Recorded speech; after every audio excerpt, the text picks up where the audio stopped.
Family, huh? I guess Family. so. I guess like that so. Southern accent I invented. Well, that wasn't considering quite, I'm from Boston. Family. I'm trying. You got to get that right. Welcome to the PTI Halloween special, boys and girls. Today's episode, the Blue Jays can close out the Dodgers. Victor Wembanyama does it again. And is Penn State or LSU the better job? But we begin today with last night's NFL game where Lamar Jackson returned to the field for Baltimore and showed no effects of the hamstring injury that had kept him on the sideline. Jackson threw 4 touchdown passes, no interceptions, had a monster rating of 143.2 as the Ravens destroyed Miami 28-6. In response, Miami has fired its general manager, Chris Greer, today and said Mike McDaniel will stay on as coach for the rest of this season. Wilbon, where do you want to start? Tony, the only place I care to start is Baltimore. And, you know, I did agree with Lamar Jackson to the extent that while you're not playing, you know, single elimination all season, they are playing that now. And they're playing it last week and this week and for the next 3 weeks. Because they need to win 5 in a row. They need to get back in it, get on Pittsburgh's heels, and that's all last night meant. They beat a homecoming opponent in Miami. So I'm not going to go crazy about the nature of the victory.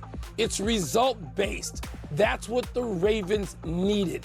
Their defense looked like something the Ravens might be proud of over the last 25 years. Again, they're now averaging up allowing 13 points a game the last 3 games. And Lamar Jackson looks like the MVP he's been. That's that. I understand that Greer's fired. He's been there a while. He had a decent enough run.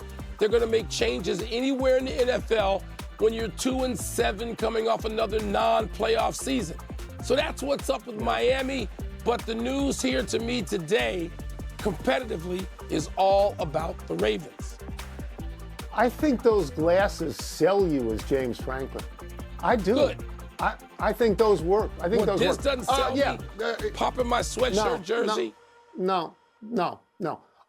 So we learned what we knew to be true, that Baltimore's better with Lamar Jackson than they are without him. And he may not be much in the playoffs, but he's great in the regular season. He could be MVP every year. He's got 14 touchdown passes and 1 interception already this year. 14-1, it's a great ratio. Derrick Henry may not have the amount of steps he had before, though he looked good last night. Defense isn't as good as it was before, but they're the best team in that division. Nobody's going to be surprised when they make the playoffs. Miami's a bad team, right? And they make terrible mistakes. They had long gains that were taken back for stupid penalties last night. They gave up the ball in their own zone of the field last night. They were at home. They scored 6 points against a defense that previously was allowing 30 points a game. When I went to sleep last night, I thought Mike McDaniel would be fired when I woke up in the morning. Instead, they have fired the general manager. I don't know that I would have done that, but they had to do something. They got a trade deadline coming up. Let's see if they're active at the trade deadline. Let's see if they're buyers or sellers. I think Miami is one of the 2 most disappointing teams in the league, Miami and Washington. And I'll just tell you this. Baltimore came into this game. Yeah, I do. Baltimore came into this game 2-5. And on the road, they were 7.5-point favorite. What does that tell you about Miami? Miami's no good. They're no good. They beat a homecoming opponent. They're no they good. did what they were supposed to do. If they beat the bad teams on their schedule, they'll climb just even with Pittsburgh, and then we'll see in the last 3 weeks. That's the deal. So let's move to the World Series. The Blue Jays can win it tonight at home in Game 6, and they're sending Kevin Gausman to the mound to get it done.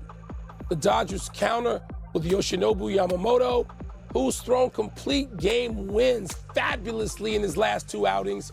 Tony, what sort of chance do you give the Dodgers to force a Game 7? I give him a very good chance because of Yamamoto.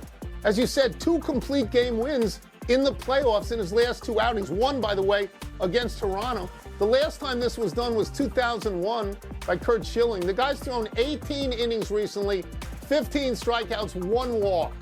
You know, I mean, look, if I had to bet on anybody, his ERA in the postseason is 1.54.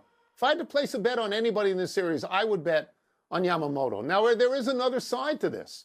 You know, Toronto's a really good team at home. During the regular season, they were 54-27. And there is this historical fact that I referred to last week, that this is the 5th time since 1985 that one team that got into the World Series got in by sweeping its opponent in the LCS. The other team took 7 games. to get into the World Series. And in all 4 previous times, the team that took 7 won the World Series. That would be Toronto. There's another thing, Mike. The Dodgers, when they go down 3-2 in a World Series, they lose. They're 0-6 in World Series when they go down 3-2. But that doesn't mean I can't bet on Yamamoto to get them into a Game 7. No, true enough, Tony. I don't care anything about the statistical stuff other than the Dodgers hitters aren't hitting. You can't go out there and strike out 15 times. I don't give a damn about any of that other stuff. 15 strikeouts in the last game. They better cut the strikeouts, the Dodgers, from 15 to 5, or they have no chance tonight. I believe they will cut their strikeouts. Does it mean they'll get clutch hitting? Does it mean that moving Mookie Betts down to the 4 spot to clean up is going to somehow transform the Dodgers lineup? No.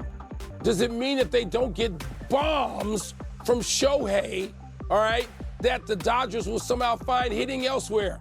No, it doesn't. And what we know is Toronto puts bat on ball. Toronto they've outscored plays the Dodgers by 11. National League Baseball. That's what Toronto does. And the Dodgers are playing old American League 1970s style Earl Weaver, wait for, the 3-run homer. Tone, that's not going to work tonight. They better go to National League Baseball and produce some damn runs, or they're going home. I heard you say you don't care at all about statistics. You only care what you care about. Maybe you'd still have that job at Penn State if you cared a little more about statistics. Let's move to basketball. Victor Wembanyama had 27 points, 18 rebounds, 6 assists, 5 blocks. Woo. As the San Antonio Spurs moved to 5-0 for the first time in franchise history, beating Miami 107-101. Wilbon, you've been drooling over Wembanyama all season already. Do you see Wembanyama and the Spurs as legitimate competition for the champion Oklahoma City Thunder, who won last night to go to 6-0? Not yet. Not yet, Tony. And by the way, people know Wembanyama now. They don't know Castle. They know Castle from UConn, but they don't understand that Castle's going to be. When I saw Castle in college, I thought he's the next SGA. He's on that track. Last night, he had something like 24, 8, and 6. He's a perfect complement to Wembanyama. Yeah. He's just, and I told you before the season, not when it started, this wasn't bandwagon hopping. I told you Wembanyama is the guy to watch. That's the deal. Shohei and Wembanyama, these are the 2 transformative athletes worldwide today. And my man, the 17-year-old soccer player. So, Tony, I don't think they can challenge OKC yet. It's like watching a young Jordan's Bulls when Jordan was MVP and he was averaging 37 and they couldn't beat Detroit. What? You listening to me? Yeah, you mean Lamar. Yes, thank you. But it's like watching young Jordan when he could not take out Detroit. He could not take out the bad boy Pistons. I don't think. Let me say it like Brian Kelly would say it. Enough. Let me say it like Brian Kelly would say, you're welcome. Like that southern accent. Look, the show needed I was amazed. I was amazed